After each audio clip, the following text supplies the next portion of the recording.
Hello, friends, and welcome to The Collector's Art. My name's Dan Curtis. I am an artist, a writer, and an arts educator from London in the UK. And it's a joy to see so many of you here already.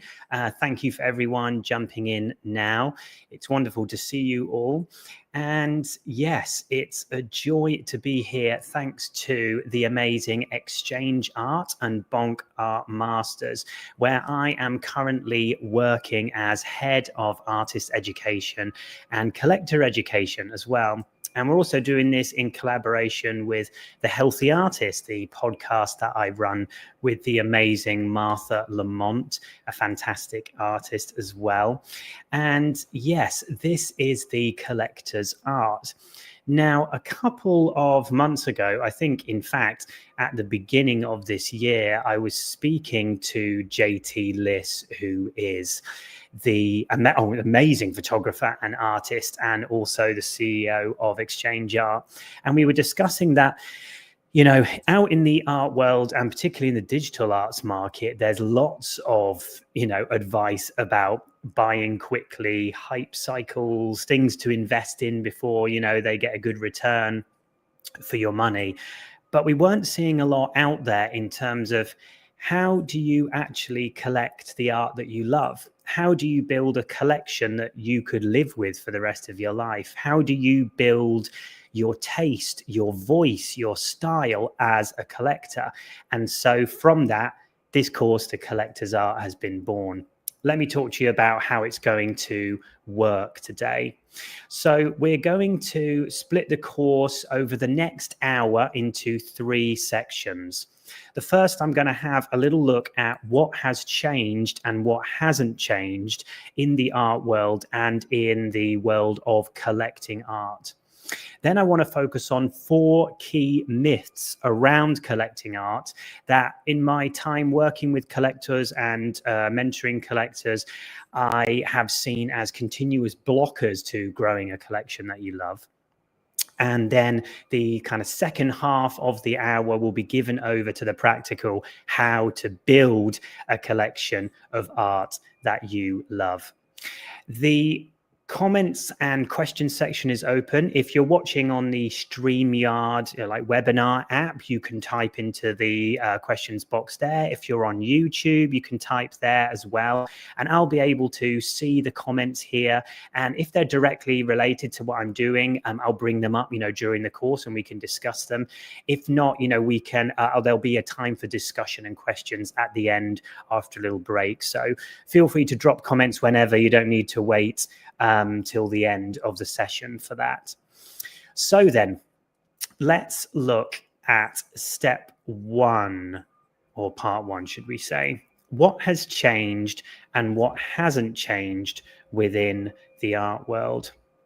So, art journalist Vivian Chow, writing for the massive art news publishers called ArtNet, said this just a few months ago in one of her art reports about this new generation of collectors at current times within the art world.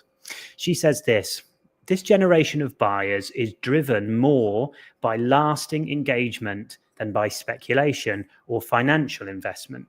They are connected by a shared spirit of curiosity, dialogue, and knowledge exchange. Rather than rushing to buy, they take time to research artists and galleries, often building long-term relationships before making a purchase.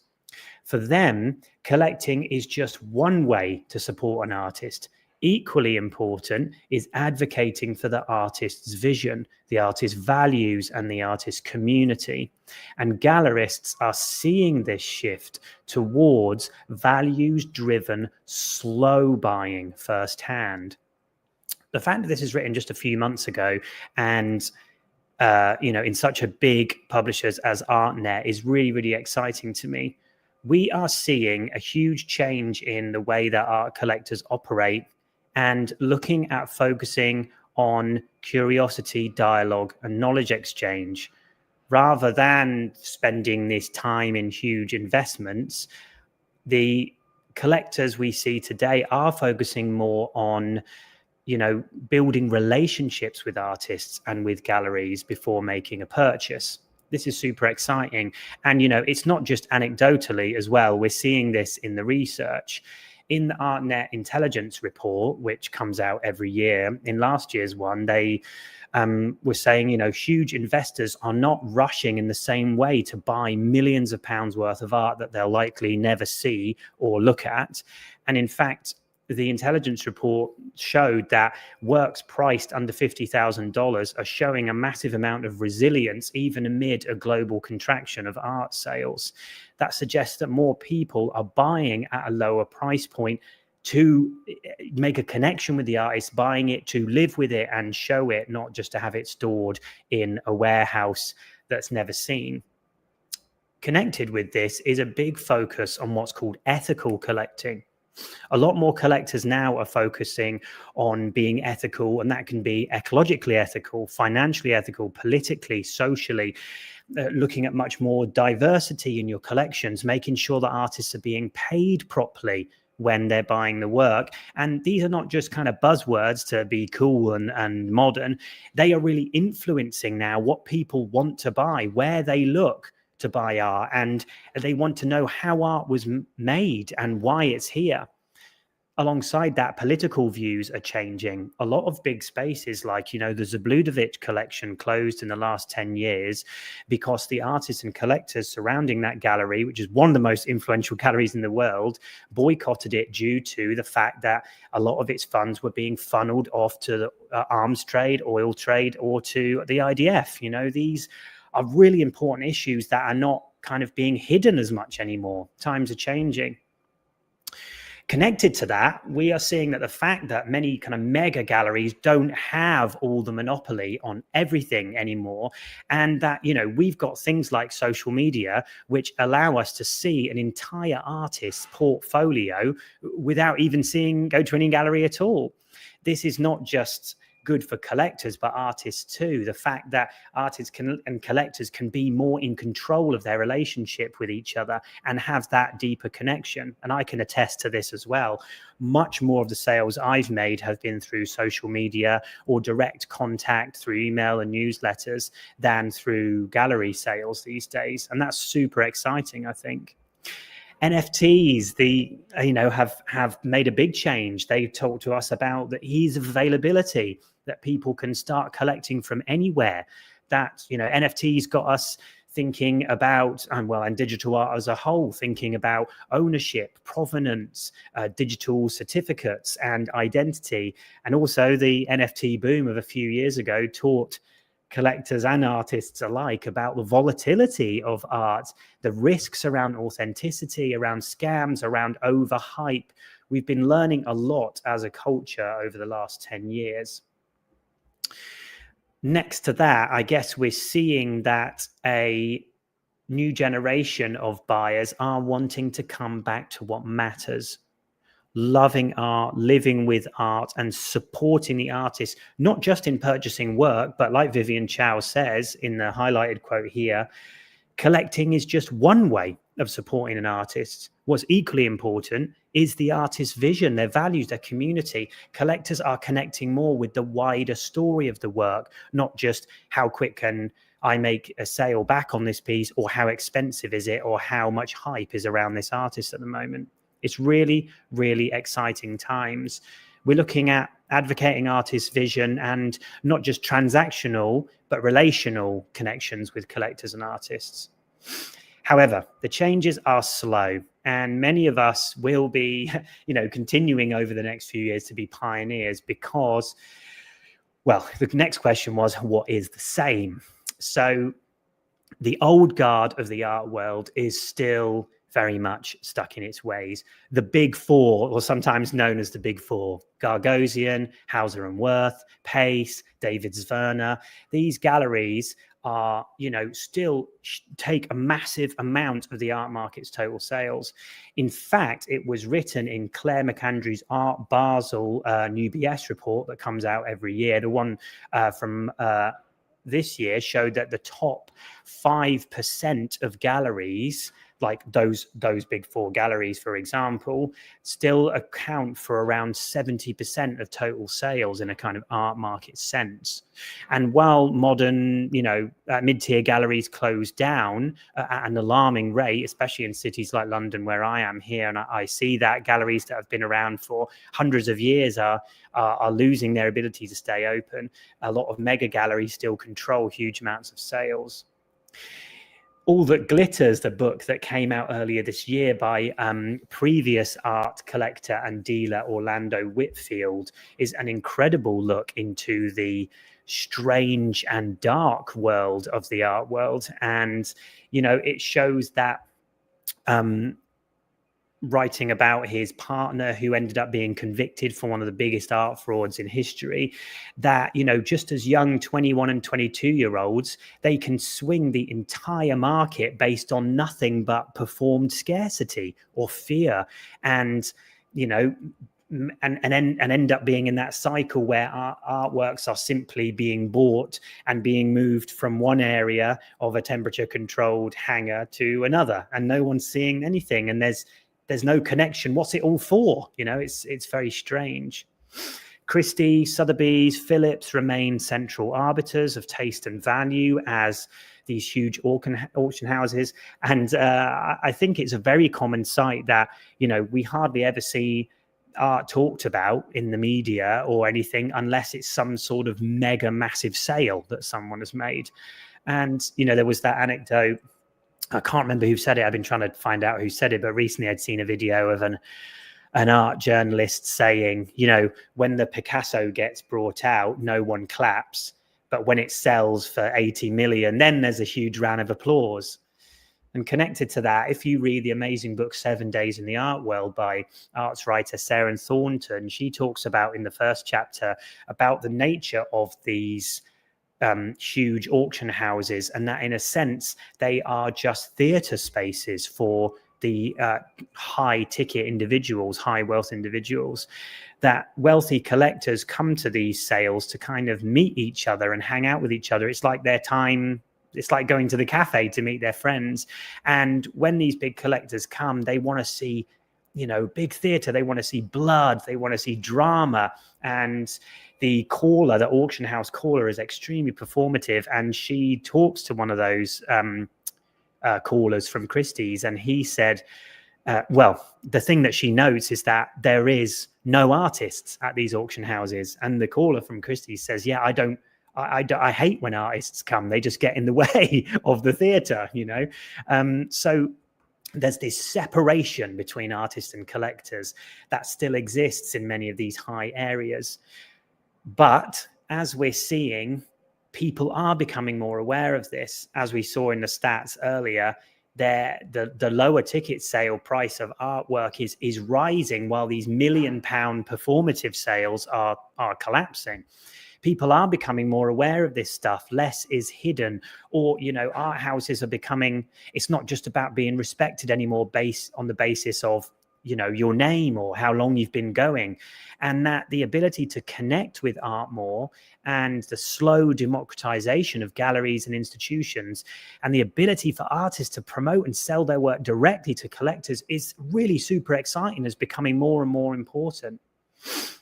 I think there's this great quote that I saw from this collector, Ashley Muniz Abess, and she said, she wants to buy art to collect art, not just to be an art collector. And that, I think, shows a deep desire between artists and collectors alike for authenticity, for coming back to what it's all about, the art itself, not the investment, not the drama, but the connection with each other. So then, the question is, and this is what the rest of this course is going to explore, is, well, if we are collecting to build an art collection that we love, how do we know what we love? How do we find out what we love as collectors? How do you know what artists you want to buy from? Where do you find them? How do you know what your collecting style is? How do you build your taste, your clarity, your own ethics, your own understanding of your art collection? That's what we're all about today. A lot more people have joined since the start. So hi, everyone. Thank you for being here.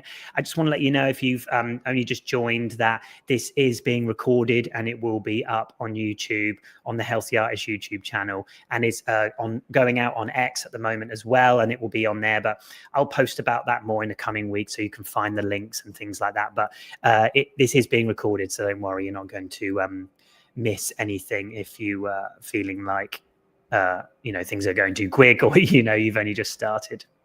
So then, before we get into a practical look at how we might build an art collection we love, I want to look at a very important question, which is, what are the myths that surround art collecting? Now, these are what I want to untangle, and I see these 4 myths repeating constantly when I work with collectors, both in kind of advisory roles or mentoring collectors over the past few years, helping them sort of work out what their collection's about, what they love, what they want to buy, recommending artists to them, that kind of thing. I've seen these kind of 4 myths around collecting, both with budding, fresh collectors coming from all sorts of backgrounds, and even more seasoned collectors who've been in the game maybe a few years. I am seeing that these 4 myths block a lot of collectors from building the collection that they love. Myth number 1 is this, that you need to be some sort of art expert. Yeah, you need to waltz in to, the digital art market, the physical art market, whatever, wherever it is, or into a gallery or onto social media with like a PhD in art history. You need it all before you've even started. Yeah. Of course, this is absolute nonsense. And really what it is a lot of the time is imposter syndrome creeping in too early on. And we've got to remember that no one is born with some sort of innate knowledge and taste of art. It all takes time. It all comes slowly. And maybe it's that sort of image of the old guard, that we were talking about earlier, that you need to try and reject. You've got to remember that everyone started somewhere. And just like, doing the reps in the gym, the more you do it, the easier it becomes, the more you understand it. In the end, the most important thing, I'll say, to begin an art collection and to begin to be a collector, is simply curiosity. That is all you need. Yeah, that's the number 1 skill, and maybe a willingness to learn. But you don't need to have already got all the knowledge before you start. That, of course, doesn't make sense. And no collector has been in that position, and no artist has either. But we'll discuss more on that as we go. The second myth I see a lot of is that you need loads of money to be a collector. If you are thinking of opening a rival to one of the big 4 galleries or starting your own auction house or something like that, then yes, maybe you do need the backing of, billions of dollars of generational wealth. But we're talking about building a collection you love here. And that is not the case. As the Radius Collecting Group says, which is a collectors group based in LA, they have a great tagline, which is, art exists at every price point. The key is knowing where to find it. And I think that's really great. At the end of the day, it's like, if you can't afford the painting, buy the drawing. If you can't afford the drawing, buy the print. If you can't buy the print, pick the postcard up, take the business card, sign up for the newsletter at least. There's an entry point for everyone. Just as an example of that is the amazing and unfortunately now no longer with us collecting duo Herbert and Dorothy Vogel. They amassed one of the most incredible collections of art in New York City. They were both civil servants. Dorothy was a librarian. Herbert worked in the post office. And were living within their means. They then took a section of Herbert's wage and they spent that on collecting art. They did not buy for investment purposes at all. And their restriction was pieces that they personally loved and that they could carry home with them on the subway. It's just beautiful. And within that, they built a collection of over 4,000 pieces of art, and some of the most influential, important artists in minimalism, in conceptual art, in abstract art. I mean, there's a Richard Tuttle right behind Herbert there, who's one of the greatest artists to ever live. It's incredible, really. But it just shows that, collecting what you love is possible, and it don't need this massive, backing of funds. And in a way, I guess it's sort of uncovering a myth about what the word collector means. Because, is a collector someone who just buys, or is a collector someone who sells as well? Do you need 10 works? Do you need 1,000 works? Do you need a warehouse full of art? Do you need a gallery? I think in the end, all of them are legitimate. There's maybe some who would say, no, a real collector is like this. But it's one of those myths that's blocking people from actually enjoying art and getting started. In the end, it comes back to your values. What are your key values as a collector? What are you in this for? And if it's for the love of art, then you are a collector. That's great. That's good enough. If you are going on to do something more in the future, then great. But also that's going to be with the artists that you love too. The third myth is that, this is a particularly toxic one, is that if you are going to be an art collector, you somehow need to discover artists. That there's this myth that your role as a collector is to somehow bring some hidden talent into the light, and we read loads of, a small amount, but a significant amount of biographies like this of kind of famous collectors that they, started with nothing and they found all these artists and they revealed them all to the world. A lot of the time, the writing around those collectors and the art history and the way it's presented is kind of apocryphal, at best, and, kind of just made up at worst. We have to be really careful that we're not looking at essentially just, again, really wealthy people who already have loads of opportunity to make changes and sort of saying, I need to be like that, otherwise I'm not a collector. I need to be finding the next Basquiat or Duchamp or something like that. And then I see a lot of collectors repeat this behavior in that they kind of feel that they have to play into that story, and so then they go looking for artists that kind of look similar to the artists that they think that other collectors discovered, if that makes sense. And it just blocks the motivation is out of whack. It centers you really and this like burden that you're putting on yourself to discover artists as the sort of center of the process, and it's actually blocking you from like experimenting, finding stuff and seeing what you actually like. And I think as well, it's sort of a colonial Western based art mindset, which is all about sort of bringing obscurity into the proper art world. It's just really unhelpful. Instead we want to center understanding, knowledge, growth, curiosity, like we were describing. On the other end, not all art should just be in obscurity and that makes it more genuine or something like that. But not every artist, their goal, in fact the goal of most artists I know is not to be famous or be renowned or be brought into the light. The goal for most artists is simply to carry on doing what they want to do. And your role as a connector can be an amazing supporter of that growth. The last myth then is this, that you need to somehow be part of the art world, even before you're a collector or to be a real collector. The problem is the art world is just such a massive and amorphous idea, and a very slippery term, actually, to even hold on to what it means. As I said in my last course, the Artist Toolkit, in fact, I led the course by saying, I don't think there is any such thing as the art world, as in, with one big title and this is it, and everyone, you're either in or you're out. In fact, I think there are hundreds, if not thousands, of smaller art worlds and groups all overlapping with each other. And for you as a collector, it comes back to your values, your interests, and finding where you fit within that and where you want to be within that. Not that your collecting career or whatever needs to look exactly like someone else's, and therefore, that makes you real art world material or something like that. And, not everything that can be classed as in the art world means therefore just good or right or historically important. Not every gallery is neutral or ethical by any means, and there's plenty of bad players out there as well as the good ones. So you don't need to be in this sort of imagined center of things that's blocking you from actually enjoying and building a collection that you want to build. Okay, then. Those are the myths. Let me just check the chat, make sure we're all good.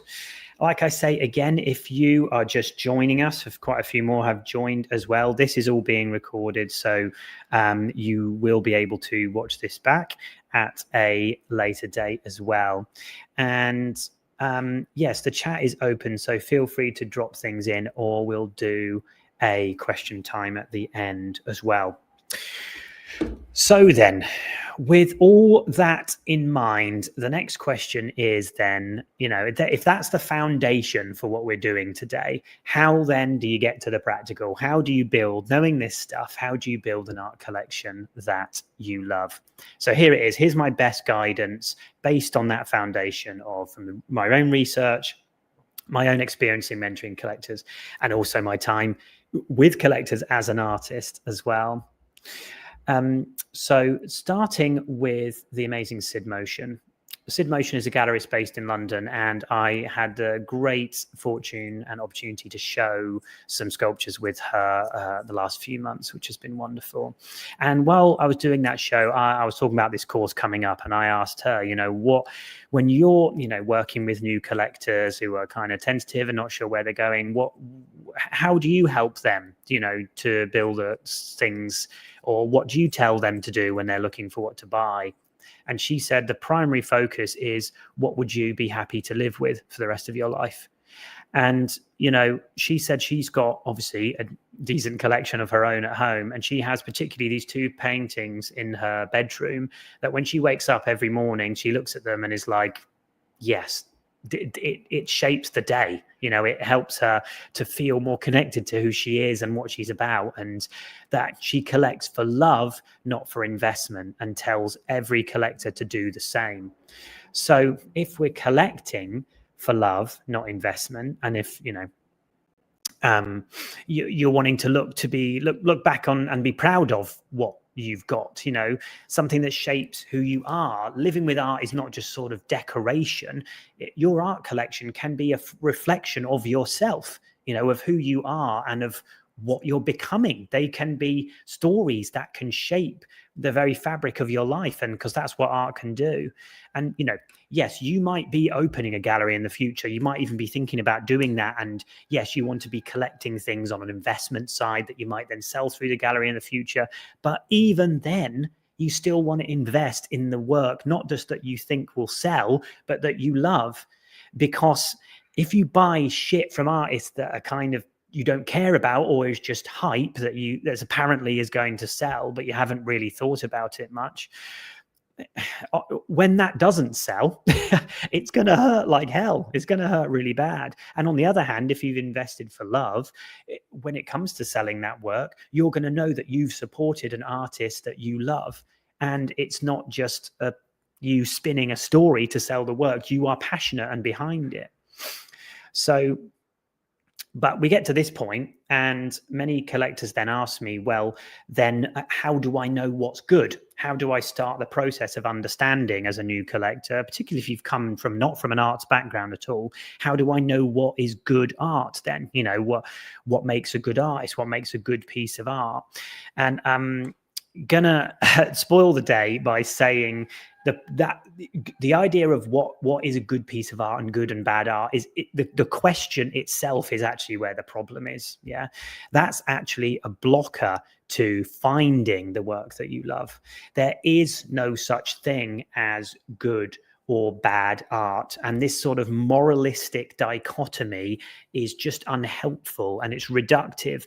Art isn't just these two things, like it's either switched on or it's switched off. There isn't something that an artist can do or to perform that suddenly makes their art transition into being good.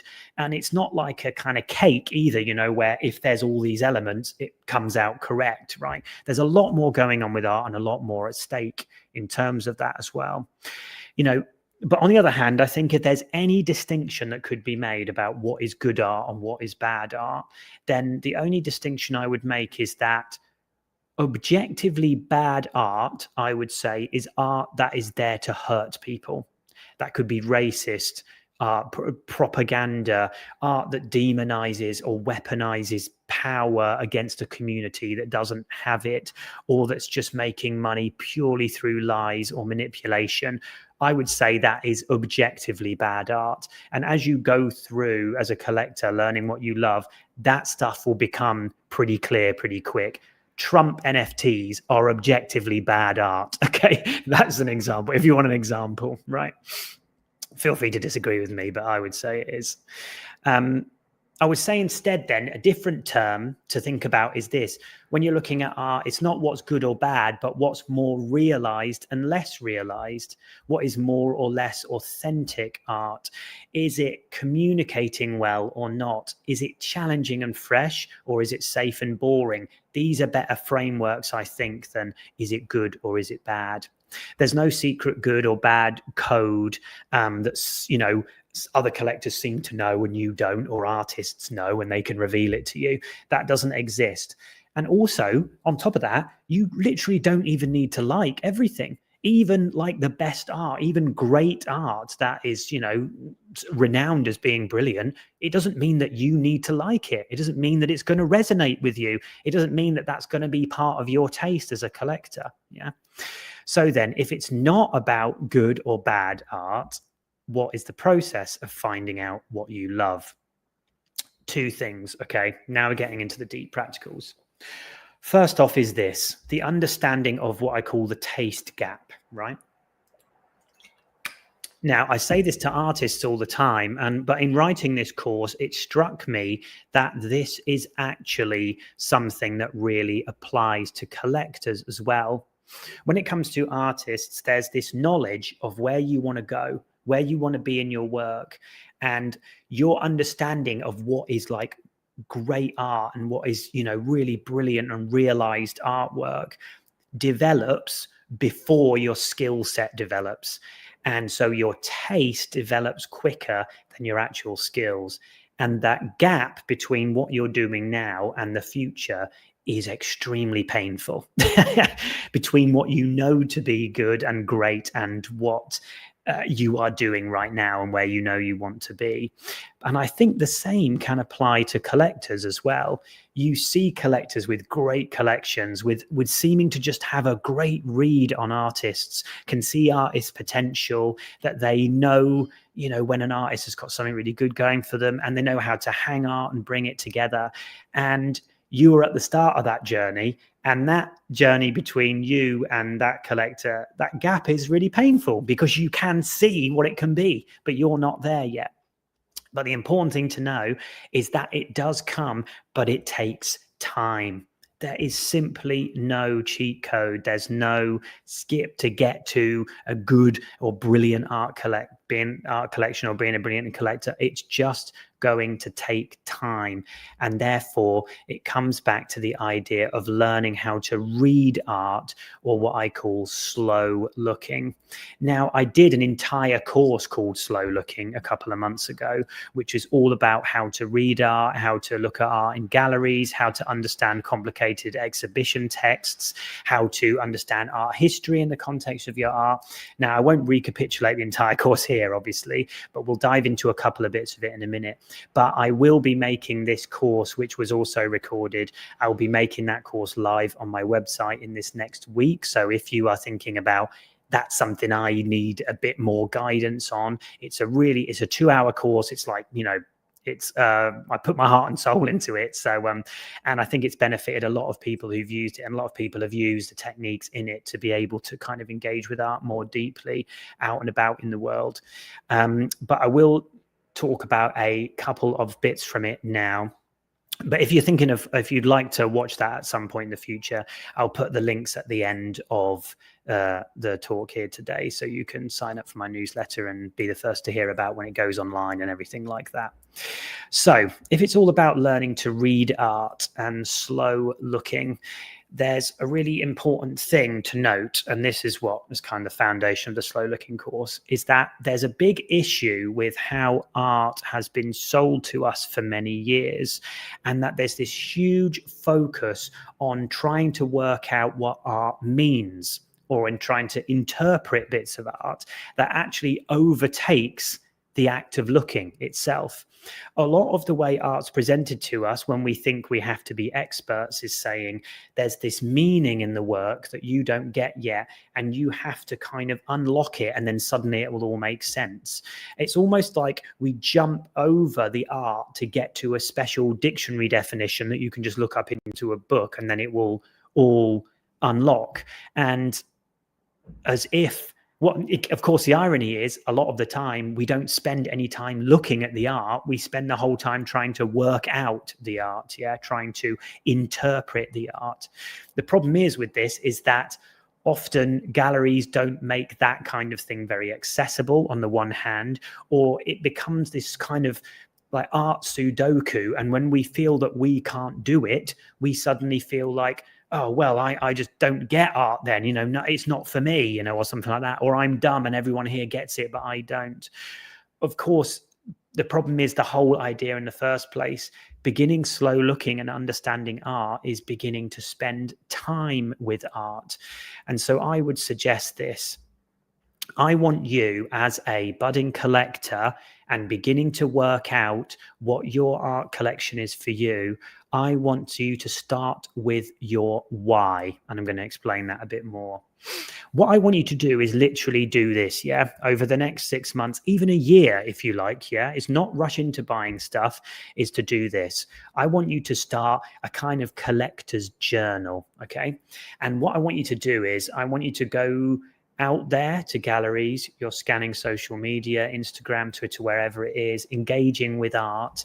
And I want you to begin by letting art just wash over you, enjoy being in the presence of it, enjoy scanning it and being amongst art. And then when something sticks out to you, when something speaks to your gut and you feel something in your body, even if you don't know why, I want you to make a note of that in your kind of collector's journal, however you're going to do that, right?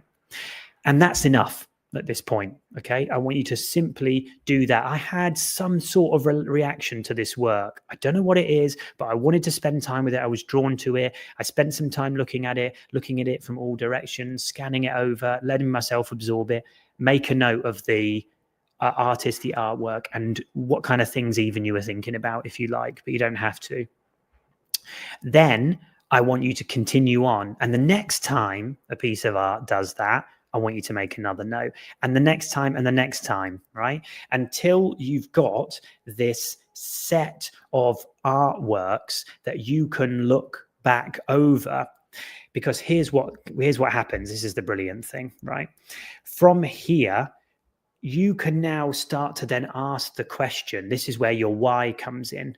Why is it then that in these 10 artworks, 20 artworks, 100 artworks, why was I drawn to them? What is it about them what's making me drawn to them, right? It could be you've realized that all the things that you were really connected to all had figures in them. It could be as simple as that.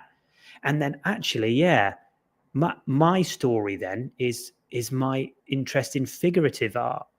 Maybe you realized all the stuff was photography and you were really drawn to that. Maybe it was all abstraction. Maybe it was the story it was telling that connected with something nostalgic for you. Maybe it was an issue that you care about. Maybe, it's even something that you can't really describe, but you can try and begin to put it into words.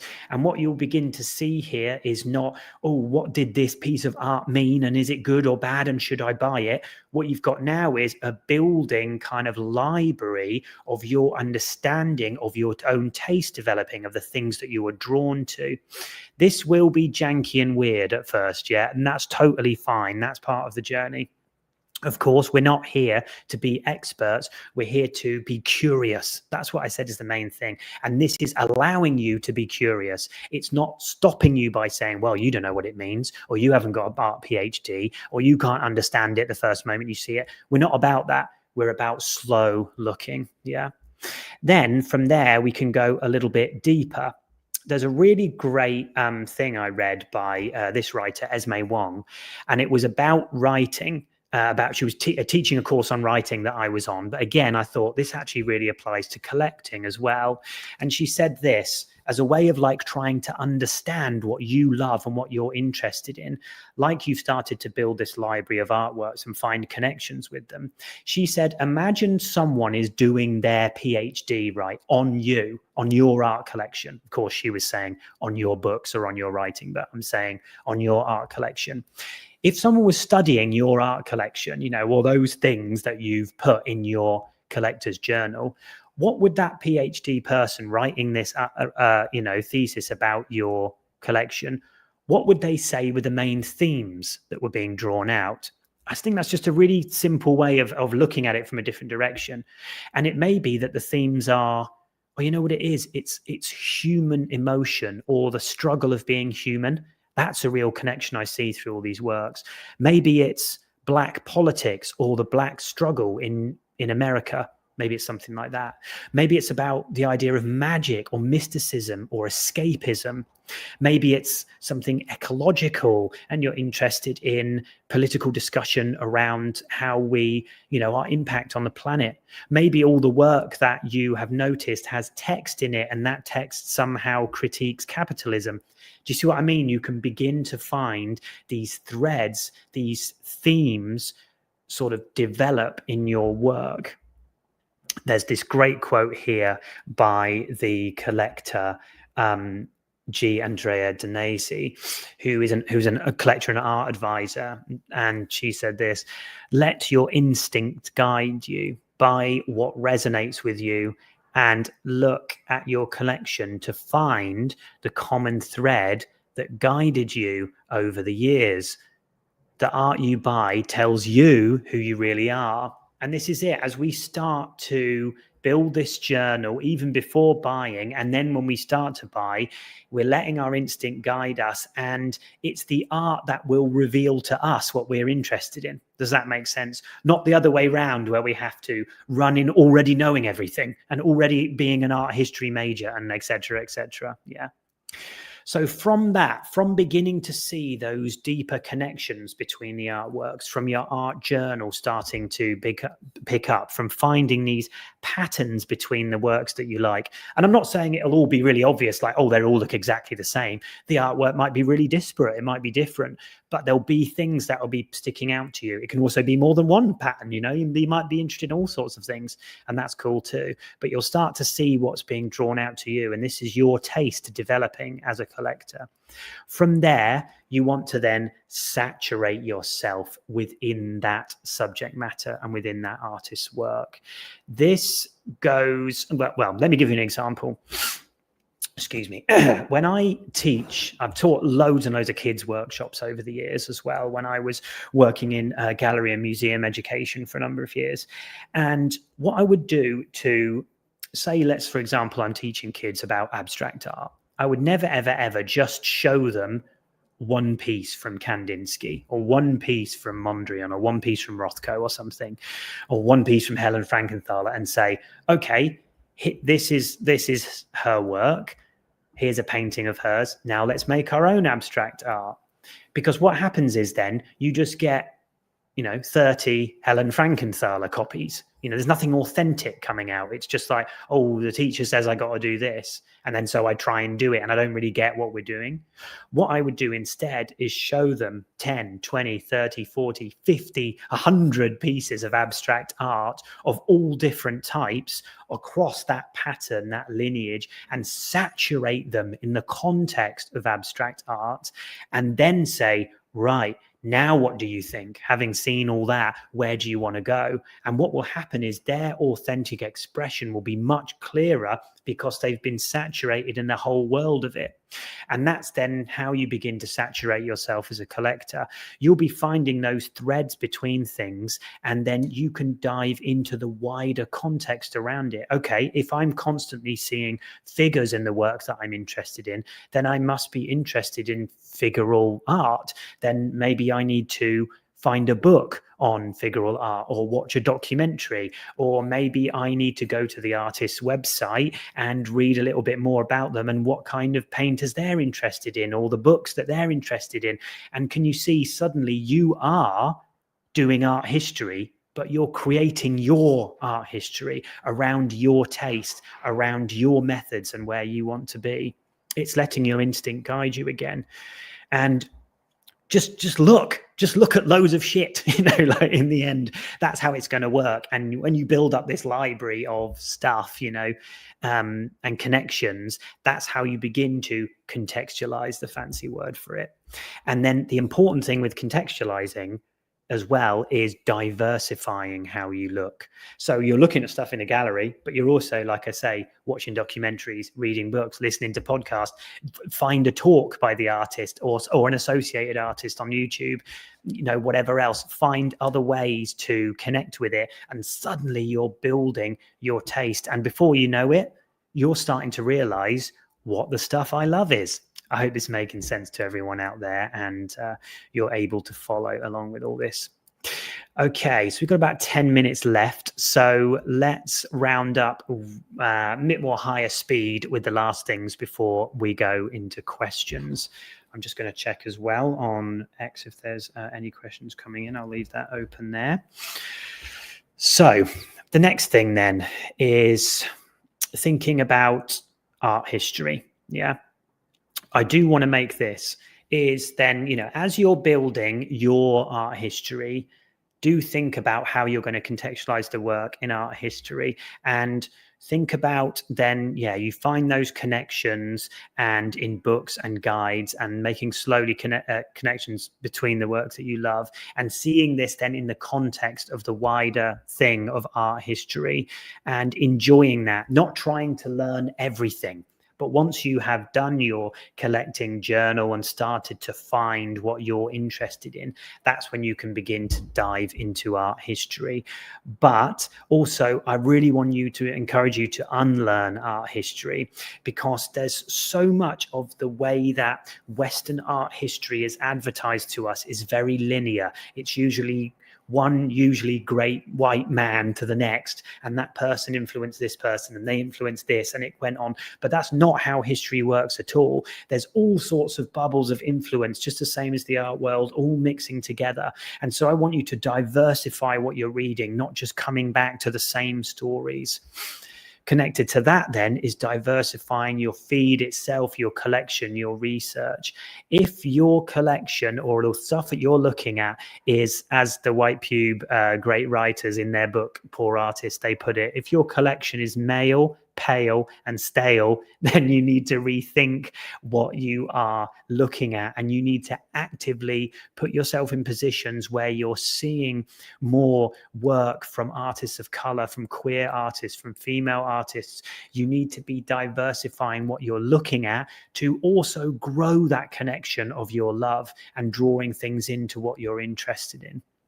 And that starts with who you follow on social media. So it's not just all the same types of artists or all white male artists, and where you go to see art as well, and the kind of galleries that you get into. Okay, last few bits then. These are like the real super practical parts then of going on to build your collection. You're finding out what you love, you're building your taste. Where do you go? Where do you go looking for artists?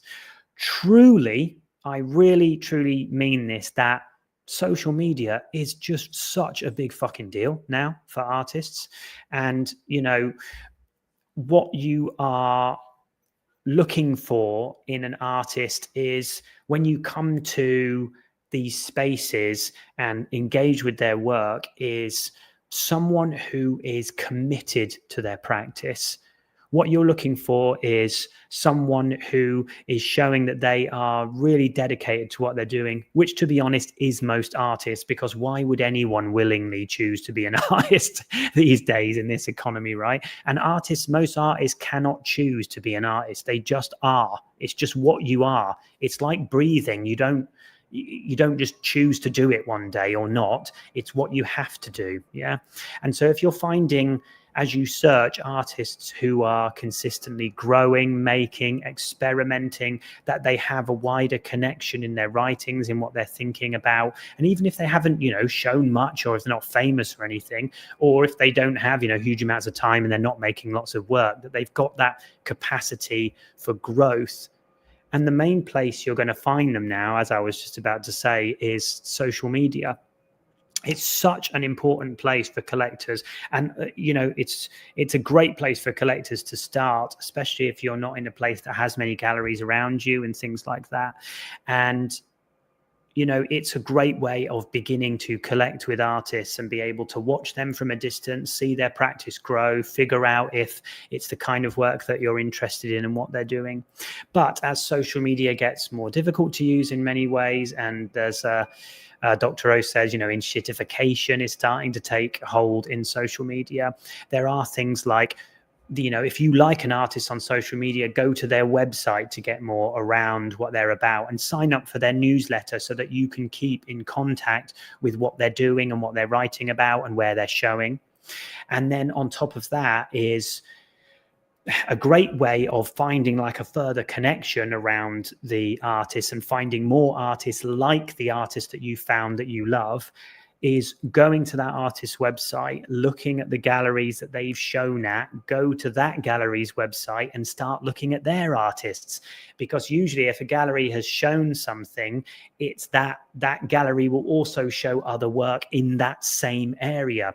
It's very rare that a gallery shows completely just wild, sporadic work. Even if there's multiple curators who have kind of different voices, you'll find that there's connections across the gallery, sometimes really specific. Some galleries only show female artists, or only show black artists, or only show artists from the African diaspora, or only show ceramics, or only show photography.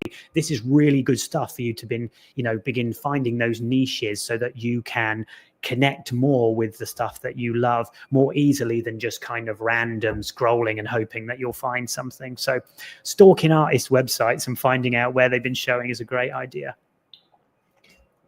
Next is that, you don't have to do it on your own. You can find what you love in community as well. If you are interested in what a gallery is showing, then, turn up to that gallery and use the knowledge that the gallerist has to start connecting you with other artists and getting you think about what it is that you want to pick up. For example, we did an interview with this amazing gallerist, Oki McGill, who runs Blue Shop Gallery here in London. And she was saying that, when collectors come to her gallery and they're interested in the art, she adds them to like a collector's WhatsApp group. And then when she comes across an artist she's thinking about showing, or that she's just seen online, and she knows the kind of thing that you're interested in collecting, she's like, oh, that person would love that, and sends the work to them. It's like a ready-made community of collectors and artists to get gallerists together, showing you stuff that you might not have found yourself. So use gallerists and galleries as a way of helping you to build your collection in a much stronger way. Also, there's actually understanding what you love comes through your dialogue of your own collection as well. So once you've started picking up work at whatever price point you're beginning at, once you start hanging work or looking at your own collection digitally, or bringing it into some kind of space where you can see it, you will start to find connections between artworks. It's not just all like sort of looking at one piece of art and saying, okay, I got that and that's that. You also want to look at your collection in context with the rest of your collection, and that will start to unlock questions and answer questions in your mind about, oh, this is what I'm interested in. This is what I'm going to be searching out next. These are the themes I want to read more about. This is how I'm going to find out more about, the next steps for me as a collector. It's just such a simple way. And sometimes it's something that we forget, that the actual connection between the art itself can reveal to us what we love. In the end, what I want to say is, if you're right at the beginning, is just start small. As I said earlier on, if you can't afford the painting, buy the drawing. If you can't afford the drawing, buy the print, get the postcard, sign up to the newsletter, take the business card, watch them from afar. And, as you watch them grow, then you'll know when it's the right time to pick up something from them that really, really resonates with you, because you've been spending time building your understanding of what it is that you love. Also, with all of this, I also want you to remember to challenge yourself. Do weird things. Go to a random gallery you've never heard of. Watch a documentary about an artist who's completely different from the things you're interested in. And actually, it might open up a door somewhere.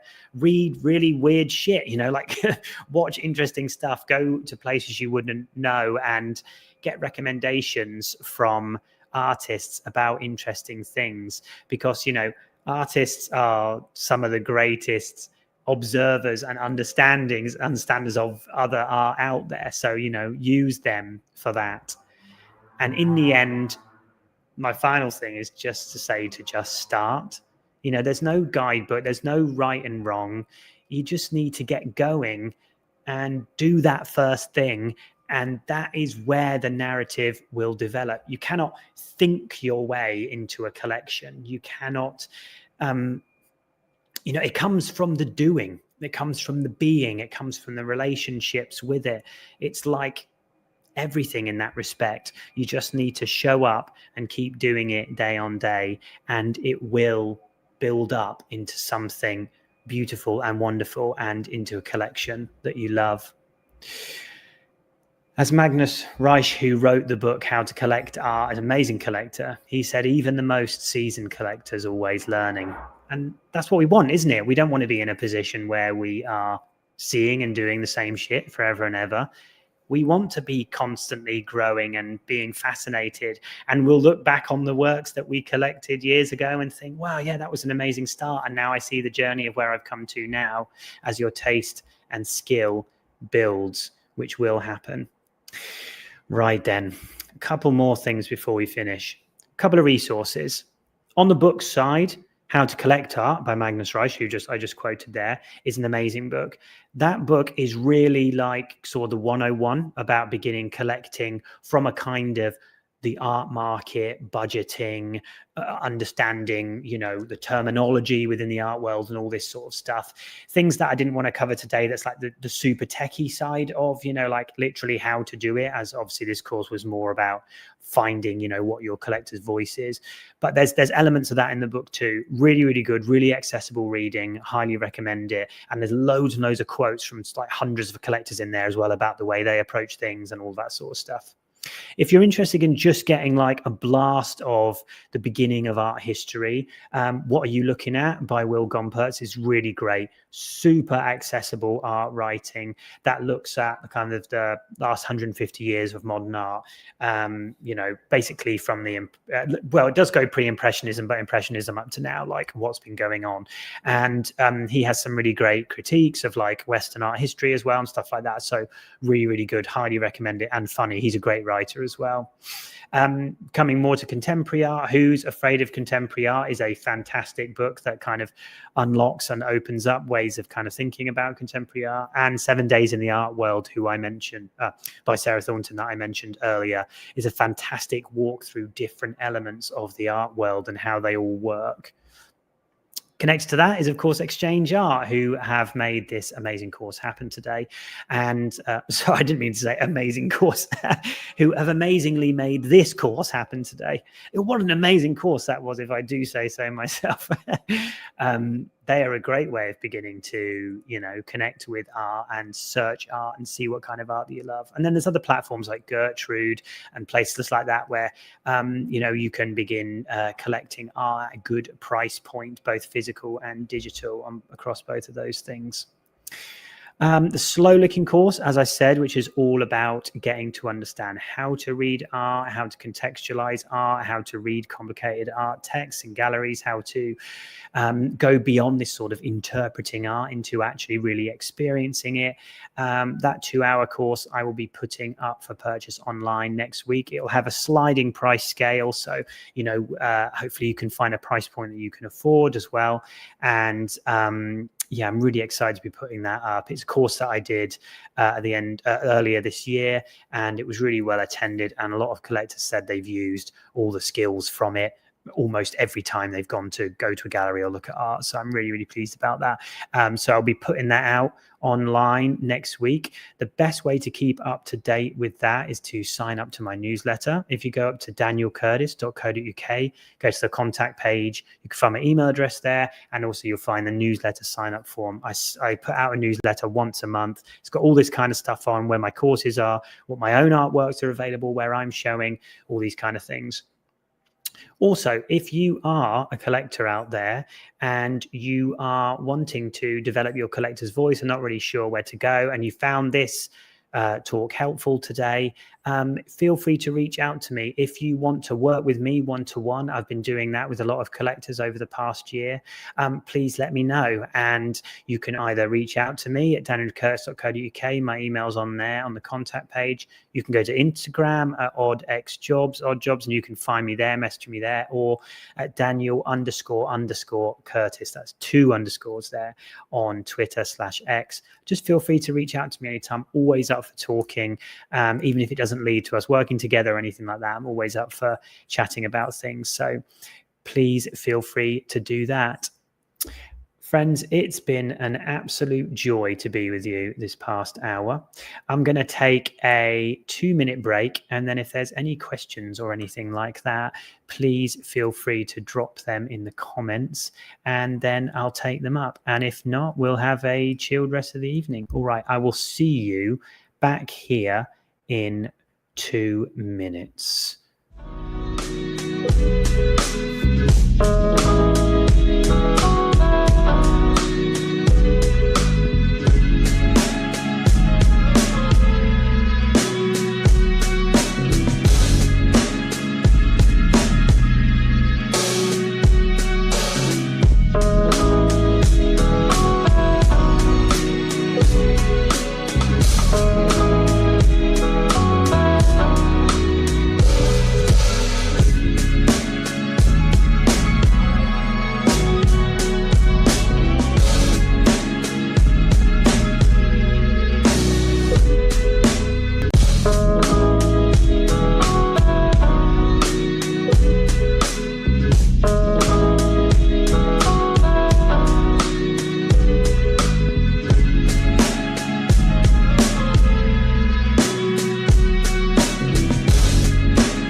Hello, welcome back. Let me just turn the camera up a bit there. There we go. Thank you. A bunch of great questions here. So I'm just going to go through a few of them. I'll see how many I can cover in the next 5 minutes or so. Some are great questions, but were like covered earlier on, so I won't do all those. But this is a good one. How do I know if I'm paying a fair price for a piece of artwork as a collector? And that's a really great question. I think in the end, like I've been saying about building your taste and voice and knowledge, what comes with that is knowledge of pricing as well.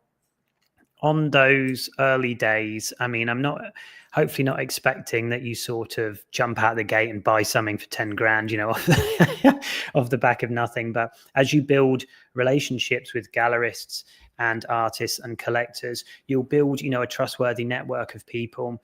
And it's really that network that will help you to see what's a reasonable price. And if you're not sure, just ask someone you've built a relationship with, another collector, a gallerist, an artist that you trust. This is a great way of understanding. It's not about going it alone. This is the whole thing, that so much of this is done in community, and that's really, really important to remember. Thanks for that question. That's a really good one. Where should I buy art? Galleries, fairs, online, or directly from artists? It really, really depends on the artists where you've connected with them. If you have connected through social media, then that you might be doing a transaction online or something like that, which would be great. But there are so many art fairs out there, and if you're kind of a new collector, you might want to look for something like the Affordable Art Fair or the Other Art Fair. These kind of art fairs are usually artists who are running independently. They've paid for a space in the event, and then they're selling their work in there. That's a really good place to go, and I found lots of really good artwork through fairs like that. So look at what's happening in your area or connected to you. What kind of arts markets are there? Makers markets, fairs, all this kind of thing. And it's about finding your art world. You're not going to jump and get a freeze, and the first, month of becoming a collector. So, look locally and in that space as well. I think that's a really good idea. And I think galleries is the other question. Again, I think it depends on the connection you've got with the gallery. If you've been building that connection up, then that's brilliant. And again, like speaking to Sid Motion the other day, she was telling me that she has a number of collectors who just come to her directly and say, love all the work in this show, which one should I get? And then they have a discussion about it from there. And they've just built up that relationship enough that they feel really comfortable to do that. And if you love a collector and they're trustworthy, love a gallerist and they're trustworthy, then that's such a lovely relationship to have, and it will come the more you make connections out there. Here's a good one. What if I buy something and later realize I don't like it? Is it a mistake? It's part of the journey, isn't it? The stuff you buy on, year one is not going to be exactly the same stuff as you buy in year 10, because your taste is going to grow. This is what I meant at the start about the taste gap. It's really, it's about building that language and understanding that it's going to take time for you to build up your taste and your understanding of the best work out there. So of course, it's just another marker of your learning, isn't it? It's brilliant. And you can always sell it, No, but honestly, I think we should never look back on our purchases like that. And I think the only time you could really be realistically upset is if you did just buy purely from hype. And I know a lot of people have got caught up in that, and we learn, don't we? But we're moving into a deeper connection now.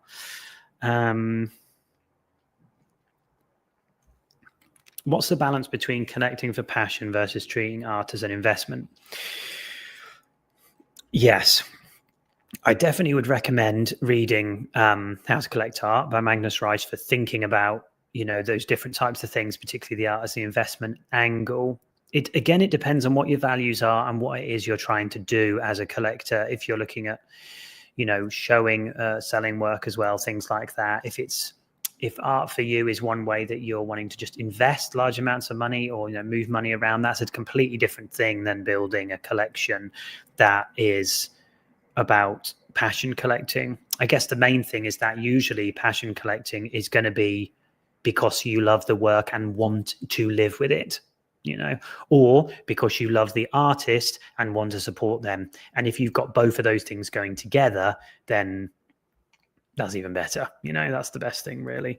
Investment is more focused on buying something, hoping that it will, appreciate in value in the future, but it is risky business. So if you're going to do that, you need to understand it from a expert perspective. Okay, we're nearly coming up to time here. So let me see.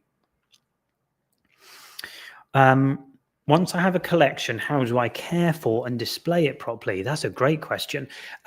Gosh, yeah, I mean, that's a whole nother course in itself, isn't it? Again, if you're unsure about hanging work in your house, or you feel unconfident, say you've bought something from a gallery, speak to the gallery about that, or even the artist if you know them, or you're within distance of them, because usually the gallery will help you with something like that. Even again, talking about Oki McGill, who runs Blue Shop Gallery, she said in the podcast episode we did with her, sometimes a person says, I need art for my house, just come and fill it with artists that you think I would enjoy, and she takes control of it. So it really depends on who you're dealing with, but usually if you feel unconfident, don't rush into try and hanging, especially like big work or something, or heavy work yourself. Consult with the artist and consult with the gallery. If you're buying from the artist directly, usually a good artist will give you kind of fixings that are correct. Or the other important thing is, if you're buying a print or a drawing or something like that, is liaising with the artist on whether the framing is part of the cost, or you're going to frame it or they're going to frame it. I found if people are looking to frame works, that most of the time that the collectors that have bought from me, say paper-based works, want to frame it themselves at their end, usually because it's cheaper and actually is safer in many ways. But sometimes the frame is really part of the work, so you want to discuss that up front as well. But just making sure that's all done, you're taking it to a good framer who knows about, museum quality paper, that's not going to fox in the sun, that isn't going to that is acid free, that it's not going to mark anything over time, all these important things. And that, if you're buying something bigger, that a good gallery will again help you with installation and with delivery as well.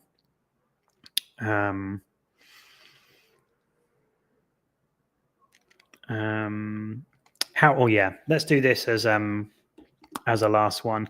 How can I make sure my collection reflects my values and not just my taste? I don't know if they are different in the end. I think, if you're really collecting for love, that they will connect with each other. And also, if you are looking to contextualize your collection wider by, diversifying the things that you read and finding the connections between the work, as I said, about building your collector's journal, and then the subject matter around your work and reading more around it, I think that then that is the values of the work, and your taste will be coming together.